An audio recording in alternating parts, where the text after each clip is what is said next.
Alright guys, Dominic here for Kit Guru. You've been asking for it, and at long last we can deliver our review of the Dell Alienware AW3423DW. That's right, the industry's first QD-OLED monitor aimed at the PC gaming market is in the house. I've been testing it for the last 2 weeks and we have a lot to talk about.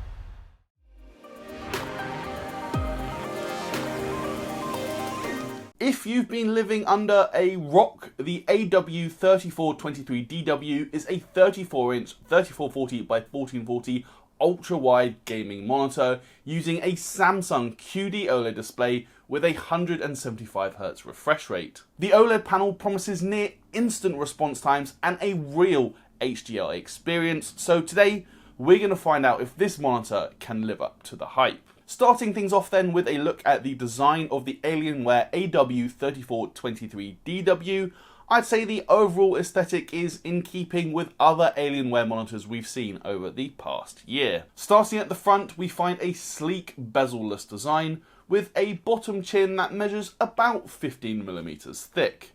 The rear of the display is a bit more eye-catching though, with matte white plastic panels covering most of the stand and the back of the screen. That does give it a clean looking two-tone appearance contrasting with the black sections, though obviously you won't actually see most of the white areas when actually using the display. Of course there is also RGB lighting with an oval shaped LED ring running around the stand mount, and we can also see a small Alienware logo is positioned to the left of this, and this is another RGB zone. Speaking of the included stand, this does offer a decent amount of ergonomic adjustments, including height adjust up to 110mm. We can then also see 40 degrees of swivel both left and right, and we also have tilt from 5 degrees downwards to 21 degrees upwards. My one gripe with the stand is the overall depth of it. So the entire display actually measures 30cm from back to front, so it is quite thick, and that does mean it will sit a bit further forward on your desk as a result. Thankfully, it is possible to swap out the included stand for a custom Vega 100x100 mount if you prefer, and the actual panel itself is about 13cm thick, so by doing that you could save a bit more space on your desk. Moving on to the I/O then, this is neatly tucked away in a little recessed area on the back of the panel. First up we can find one DisplayPort 1.4 and then two HDMI 2.0. That does mean there's actually no HDMI 2.1 on this monitor, something we understand is a limitation of the hardware G-Sync module, which still doesn't support HDMI 2.1. It's not the end of the world, as you do have DisplayPort 1.4 on offer, but for me I do think it's a bit disappointing that only one of the 3 video inputs on this monitor can actually run it at its native refresh rate at the 3440 by 1440 resolution, as both of those HDMI 2.0 ports will be limited to 120Hz. Back to the ports though, we can also see a USB upstream port and then 2 USB 3.2 Gen 1 downstream ports, but no Type-C. On the underside of the front bezel as well, 2 more USB ports are positioned for easy access, as well as a 3.5mm audio jack. This is also where we find the small joystick which is used for controlling the OSD. Speaking of the OSD itself, I have to say this is very straightforward and easy to use thanks to that joystick. The menu system itself as well, I really can't fault. It's very easy to navigate and you can customize different shortcuts accessible via the joystick, plus it just has all the usual image adjustment settings that I'd expect. You may be wondering about the lack of a overdrive setting, but as this is of course an OLED panel with native near instant response times, overdrive is just not needed.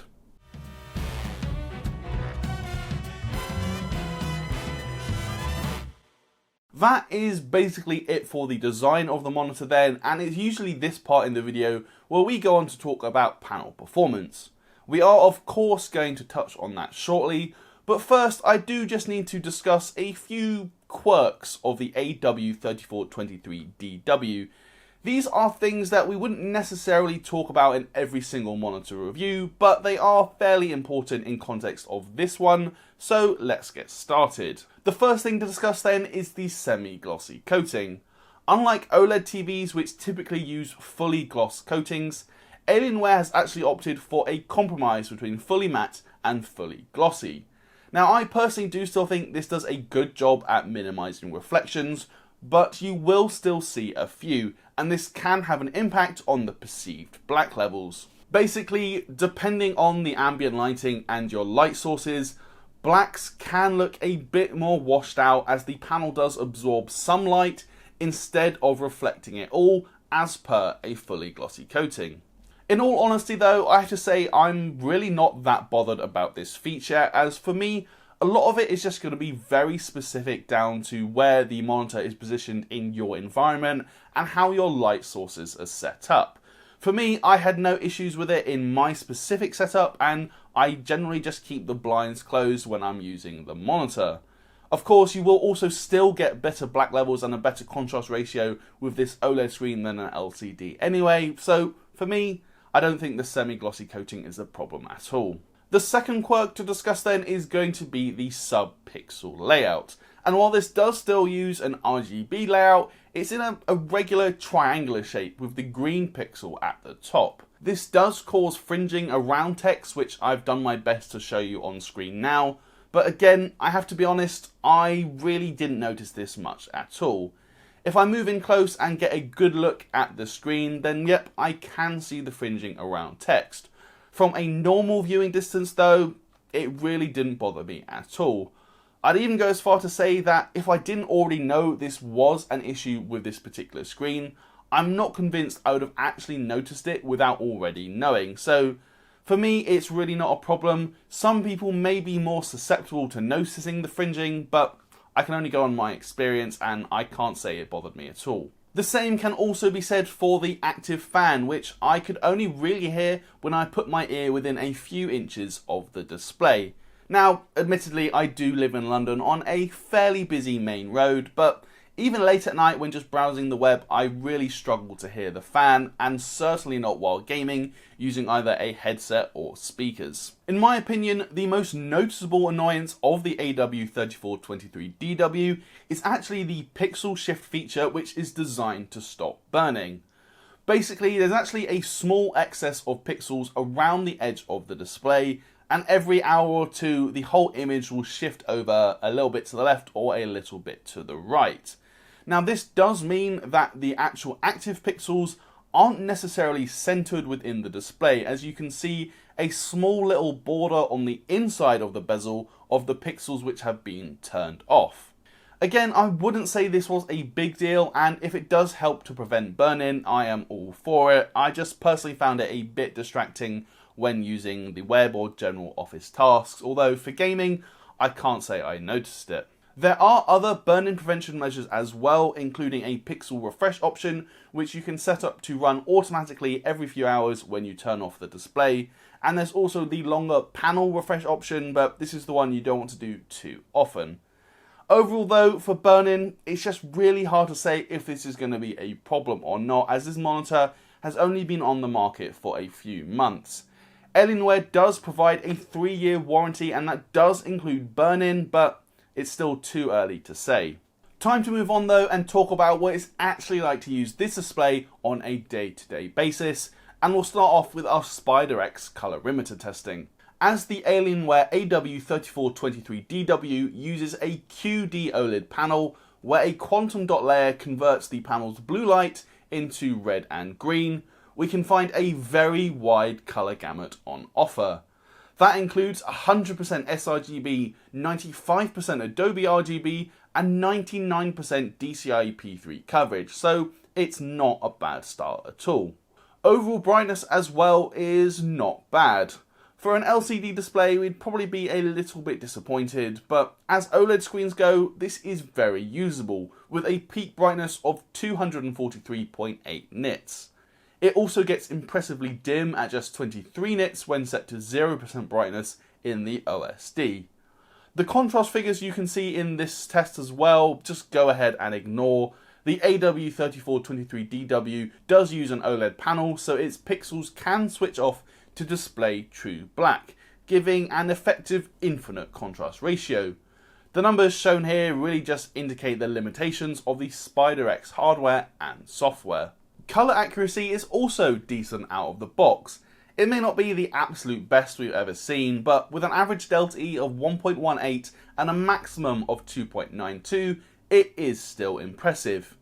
We did also run the screen through our usual calibration process, and that did result in improved colour accuracy. Not by loads, but we see a new average delta E of 1.03 and a maximum of 2.67, so it is a little better.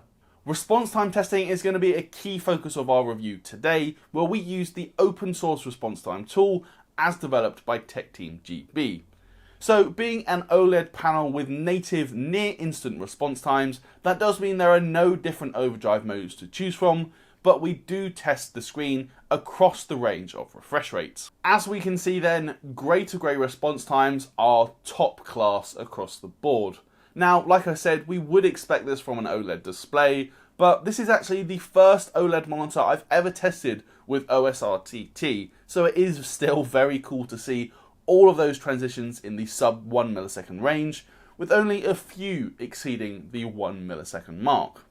This applies for every refresh rate tested as well, from 60Hz all the way up to the native 175Hz.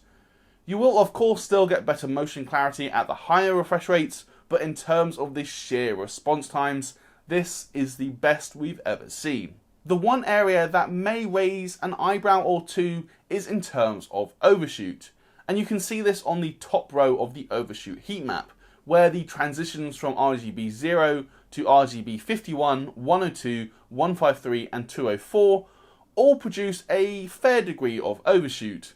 It's really not bad at all and certainly wasn't visible to my eye, but it was measurable. To look at this closer, I'm actually going to put up two of the individual transitions in line graph format.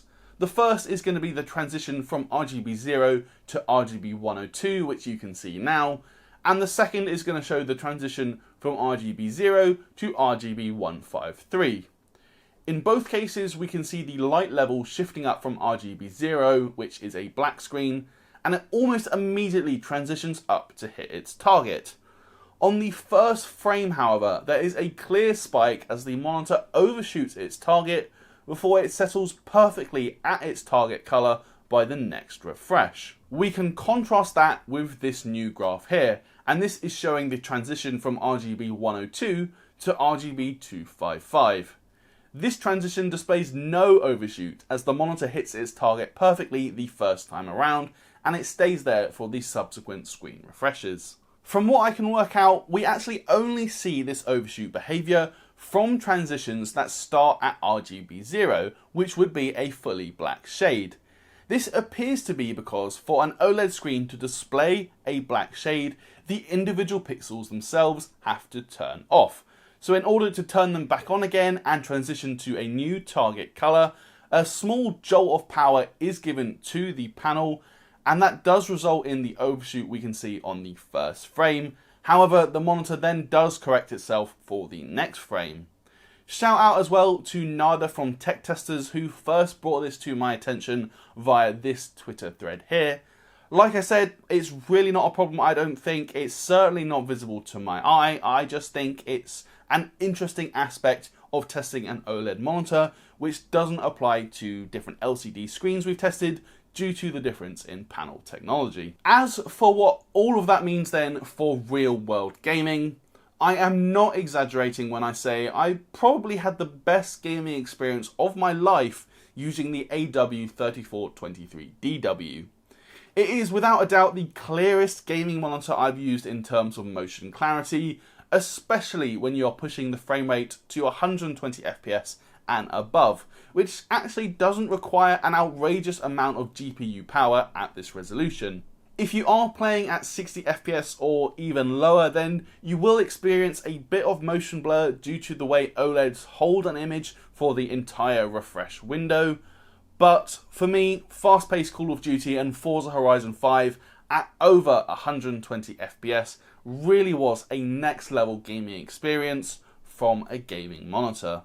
One slight oddity though is actually the amount of latency shown by the AW3423DW. Now, it's not bad by any means, but it is slower than we'd expect. The Cooler Master GM34CWQ ARGB, for instance, offers the same screen size and resolution, but produces about 2.6 milliseconds less latency. We are of course talking fine margins, but it is something worth pointing out. Viewing angles are another fantastic area for OLED panels though. There was no real colour shift that was noticeable to my eye, and although it is an 1800R curved panel, so you are unlikely to be sat anywhere other than the dead centre, it is good to know that this isn't a problem. Also, there's obviously no backlight bleed, as there's no backlight due to this being an OLED panel.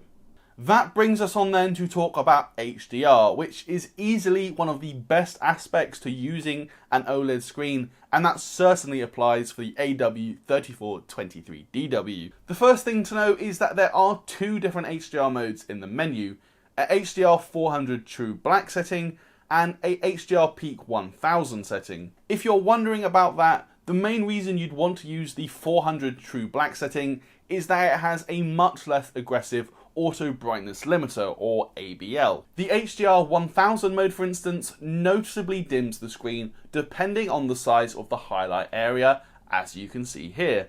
The bigger the window, the dimmer the screen gets, and this is just inherent to OLED panels. I personally still prefer to use the HDR 1000 mode, as you do get much brighter highlights, and in games I can't say I really notice the dimming as much. But if you are sensitive to that, the 400 True Black mode does dim a lot less noticeably as the highlight window gets larger. As for the HDR in general though, this really is next level stuff compared to basically all LCD based solutions. OLED just lends itself naturally to a terrific HDR experience due to the per pixel dimming, meaning no blooming or halos, and of course contrast is top notch with the True Blacks. I've been playing a lot of Spider-Man Remastered on this screen, for instance, and I have to say New York City looks absolutely fantastic with HDR enabled. The only final downside to mention, due to the lack of HDMI 2.1 and the DisplayPort 1.4 connector not having sufficient bandwidth, is you can't actually get the full 10-bit color depth at 175Hz when using HDR. Instead, if you do switch to HDR at 175Hz, the panel will switch to 8-bit plus dithering color depth, or to keep 10-bit color depth, you need to switch down to 144Hz. It is a very minor point, but it's still worth noting. After 2 weeks of testing then, I have to say I can't be anything other than highly impressed by the Dell Alienware AW3423DW. For me, it's just a showcase of exactly what OLED technology can do in the gaming space, offering basically instant grey-to-grey response times, while it also delivers what I would say is the best HDR experience from a gaming monitor on the market right now. Granted, there are a few quirks of this particular monitor, including the colour fringing around text and the semi-glossy coating, but in my opinion, I just really didn't find these that bothersome at all.